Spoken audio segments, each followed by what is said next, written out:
Hello everyone, welcome to the premiere of For the Win. My name is Spencer Walsh. Thank you so much for joining us here today.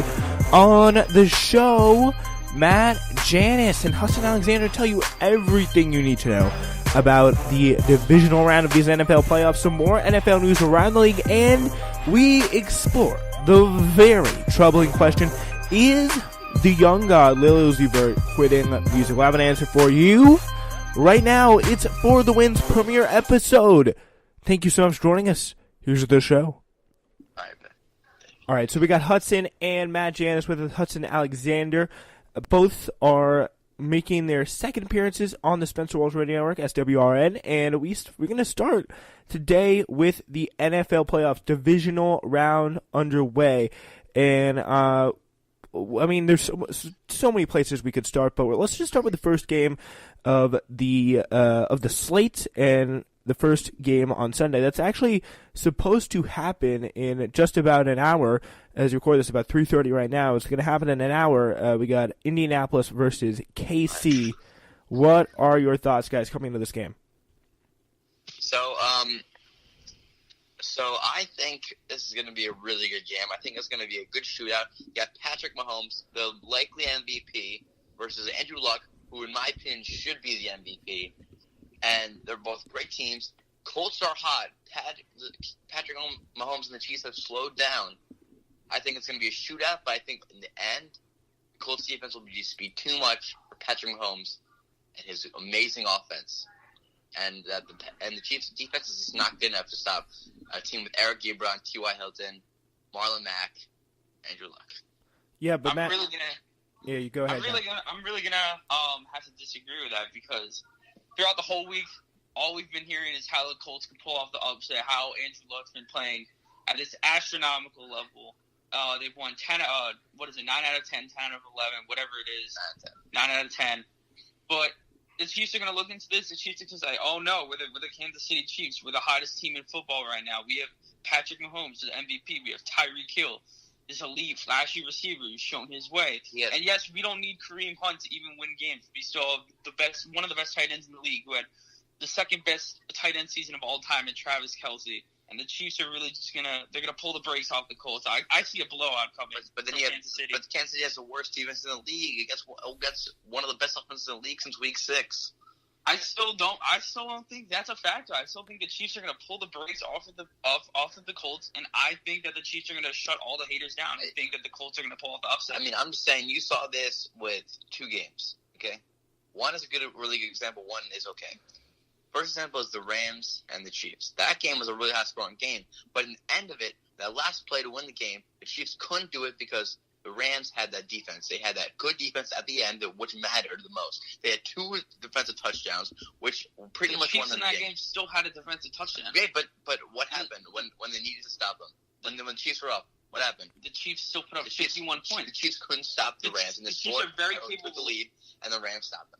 Okay, my next example is Ravens-Chiefs, okay? The Ravens held the Chiefs to the lowest scoring they have ever had this season, which is still like 26, right? 26? Something like that. 26 something. But it slowed them down. It showed that if the Ravens had a proficient offense, that he would beat them. And I think it's the same scenario, except the Colts have a better offense. The Colts have been the best defense since week 6, better than the Bears, better than the Ravens, and I think it's going to show here. That's going to be the game. Okay, but the Chiefs' defense, I mean, they're all getting fired up. I've seen all of these statistics about how the Colts have the chance to pull off this upset and how Andrew Luck can pull magic out of his pocket and deliver this game-winning, this important game for them to lead them further into the AFC Championship. And the Chiefs' defense is really looking into this. And I know that they have the stars. They have Chris Jones, who had a very long consecutive games where he produced sacks. They have an up-and-coming linebacker in D Ford. And they still they might not have Eric Berry playing today, but they're still very fired up about this game. And I still think that they can stop the Colts on some very important drives. I still think that T.Y. Hilton, although he's a very explosive receiver, he might not produce as good a stats as we think he will. And the Chiefs defense is really going to show who they are, especially from Chris Jones and D Ford today. Well, last thing before we give to Spencer, I just think the offense is too good. Defense is really good. The defensive rookie of the year, no question in my mind, Darius Leonard, it was a great pick. They have the best guard top 5 guard in the league, who is a rookie, Quentin Nelson, and they're just way too good. You can't stop Andrew Luck. He's playing MVP caliber form. He's just up there with Patrick Mahomes. Patrick Mahomes has 50 touchdowns this season, and Andrew Luck has 39, combines the most for 2 quarterbacks in a divisional round. It's going to be a great game, but I think the Colts have it just by a hair. Yeah, I mean, definitely there is a lot riding on this for the Colts and the Kansas City Chiefs. They have a lot to prove, the Chiefs do, coming into this with their long history of getting really not as far as many think they should into the playoffs. And so do you think that's going to be something that this team specifically is fighting up against in this one? I really think that the Chiefs, as you said, I mean, the whole headline has been like, can the Chiefs get farther than what we think they can? Last year they had a very good squad. They had Alex Smith, they had Kareem Hunt. Kareem Hunt was playing at a very good level of football. And they lost in the first round to the Tennessee Titans. They blew a 20-point lead or whatever it was. And that's all the Chiefs have been hearing every day this whole week is, can the Chiefs make it over the hump? And I think that this team, this whole different squad led by a whole different leader, Patrick Mahomes, instead of check down Alex Smith, I think they can make the next step. I mean, I agree with that they haven't won a playoff game since 1993, and that's when they had Joe Montana as their quarterback. So, I mean, that's a way too long to not win a home playoff game, and it's hard to believe that, they're gonna. I just don't think it's gonna happen. I don't think they're gonna break the spell this time. I think it's gonna be close. They definitely have a chance. I just see the Colts win this game. Their defense has been playing outstanding.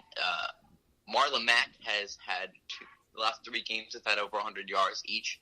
He's been playing amazing. Not against the Giants. The last 2 games, I don't see how they don't. Yeah, so I mean, it's very possible. I mean, definitely, this is one of the games where it could go either way if they're feeling up to it. Both teams really have to come prepared to play, and that's going to be something that, I mean, I'm sure will happen in the divisional round, but it's a thing. I definitely think too. Right now, it's snowing in Kansas City. That could be a factor for some of the air attacks. You might see a lot more Marlon Mack and Spencer Ware. Right, a lot more running backs. I think it's Damian Williams. I think that's the number 1 guy. Is Spencer Ware out? No, I just think Damian Williams is playing. When he had his chance, he was playing. We'll see. I just think it will come down to defense. If Chiefs can get their defense together, great job. Both offenses are going to be fantastic. I don't expect this game to be less than 20 points. I think it's going to be high scoring, high flying. Even in the snow, I don't think it will matter. All right, so there you have it. It's going to be a shootout to the very end. We got Andrew Luck, who's an incredible quarterback, had a lot to deal with throughout his career, and Patrick Mahomes, who has shown himself to be probably the MVP of this year. So it's going to be a lot of offensive talent on display in that one. Then in the late shift, we're going to have the very interesting Dallas versus Los Angeles Rams game. Which it hurts. It hurts to see Dallas in the playoffs, especially. Yeah, if you don't know, Matt Janis is an incredible Giants fan, very big Giants fan. So obviously that's where that statement comes from. But yeah, Dallas not really favored to win this according to ESPN's Football Power Index. But here's the thing: they are the Cowboys. They've been in some pretty high pressure situations before, although not really too many in most recent years. But as if the pressure wasn't enough for the Los Angeles Rams, this is going to be their first playoff victory in 14 years. Wasn't enough. They're going to try and get this victory for their first time in 14 years. Todd Gurley is carrying an imperative into the Coliseum, a little bit extra on Saturday night as they fight to possibly move on and bring some honor to the L.A. Rams name. And I think they're pretty well positioned to do it here. I don't know about you guys. I mean, you can say all of that, about the Cowboys. Offense is shaky, and even though they have Mark Zeke, but and many things you can say about Dak Prescott. He doesn't have an arm. He's not a good quarterback, but he is amazing under pressure. And this game, this is game prime time. I think he is I don't know his record in prime time, but it's definitely a winning record. And because he's so good in prime time, so good in clutch situations. Like you saw it against the Seahawks, they needed to get a drive, and what did Dak Prescott do? Deliver throw after throw after throw, and when he's just in the spotlight, there's no one. He's one of the best quarterbacks under the pressure. Yeah, but you got to keep in mind Dak Prescott's playing a depleted Seahawks defense who lost basically all of their members of the LOB one of the only good defensive players the Seahawks have really is Bobby Wagner. And yes, I know he's a Pro Bowl player. But this Rams defense are coming with a lot more fire. They have the best defensive player in the NFL right now, Aaron Donald. And with that, Zeke's definitely gonna have a tough game under the works of Aaron Donald. They're gonna force the ball. They're gonna force Dak Prescott to throw the ball. And the Rams have some good secondary. They have John Johnson III. He's a good safety. They have Nickel Roby-Coleman. They have Marcus Peters, amazing player that used to play for the Chiefs, and they still have Akeem Talib, he's a great captain player. So I think if you force the ball in the air for Dak Prescott, I think there could be a lot of trouble for the Cowboys. And I see the Rams defense taking a huge step in this game. I have to disagree with him this year. It's a very good chance. The Rams can play good, but from what I've seen, Jared Goff under pressure in the spotlight, Jared Goff chokes. What I've seen in primetime games, when everything, Jared Goff chokes. Okay, Jared Goff is just not going to be good against his defense, who has the two best young linebackers in the league, hands down. Van Der Esch is a top 3 linebacker, arguably the best linebacker in the league right now. Okay. And when you have a talent like that, and you have a great defense, it's just hard to get through that and go past it. And yes, the Rams defense is good, but they have no depth.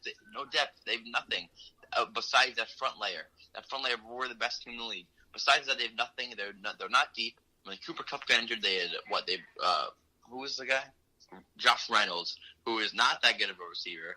Okay, I think Jared Goff is going to choke under the pressure, choke under the really good defense of Leighton Van Der Esch and DeMarcus Lawrence, and I don't think they will do good, and they'll be shut down just like the Bears shut them down in Week 16. Okay, so then what do you do when Jared Goff's not having a good game? You just hand it to a top 2 running back in Todd Gurley, obviously, besides Saquon Barkley. But you obviously saw this offensive line has a chip on their shoulder. When Todd Gurley got hurt, they just plugged in C.J. Anderson right off the free agency market. And what does he do? It's 2 amazing games, 2 unbelievable games to this random overweight running back that came straight off of a cup of coffee with the Oakland Raiders. I mean, he went over 100 yards in both games, something like that. And this offensive line, they have something to play for. They have this amazing running back. He's coming back now, Todd Gurley. I don't know if you've heard about him. And he's back, and he's ready to make a huge impact. He's been active in all the practices this week, and he's just ready to deplete this whole entire Dallas front 7.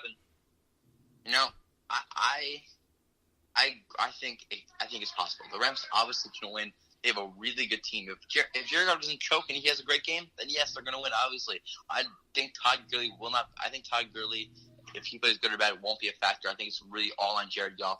He has to play good, has to make his throws against his defense, because they're going to stop the run. Hands down, they had the best linebacker. You saw how they played against Seattle. They were the best. Seattle was the best running back defense in the league. They had running backs, like 3 running backs who could all get 1,000-yard seasons there by themselves, okay? And they shut them down. They hit like 60-something yards, 60-something rushing yards, and that includes a 20-yard rushing touchdown. If you rushing like a rush, 20-yard rush, and if you get rid of that, it's 40 yards total for the best run defense, best running offense in the league. Are you kidding me? Shut them down to 70 yards. That's crazy. And I think they will do that with Todd Gurley. Jared Goff has to make his throws, and if he doesn't, they're going to lose the game. I really think you can say the same thing about Dak Prescott, though, too, because Dak Prescott, he's all the weapons he needs. I mean, obviously, you can just check down to people like Ezekiel Elliott and stuff, but you still have Amari Cooper. He's absolutely broken out since leaving the Oakland Raiders. And yes, Dak Prescott, we've seen Dak Prescott make throws, especially against the Giants, but that's a very small sample. And because you've seen him pressure. You saw him against the Seahawks. Did you see that game when they needed to get a touchdown drive? The throws he made were insane. You see Dak Prescott make those amazing throws, especially against the Giants, when he was looking for people like Blake Jarwin or whatever, or Cole Beasley, especially with the game on the line and the Giants having a chance to win. But that's the thing. There are injuries for this Dallas Cowboys team. You have Cole Beasley and Blake Jarwin, those people that made those 2 amazing touchdowns. No, he's questionable, I think, or something like that. Yeah, Cole Beasley's questionable. You also got people like Blake Jarwin. Alan Hearn's also Jarwin's out. Questionable too. And Alan Hearns. Those people can be very big factors because, yes, Amari Cooper's been playing great, but obviously the Rams know this. If he's going up against a great cornerback in Marcus Peters, I really think the game's going to come down to if Dak Prescott can make those tough throws to people like Blake Jarwin or even Michael Gallup. He's been a great wide receiver, a third-round pick, a great pick. But if he makes those plays and he's going up against a very tough matchup, people like Akeem Talib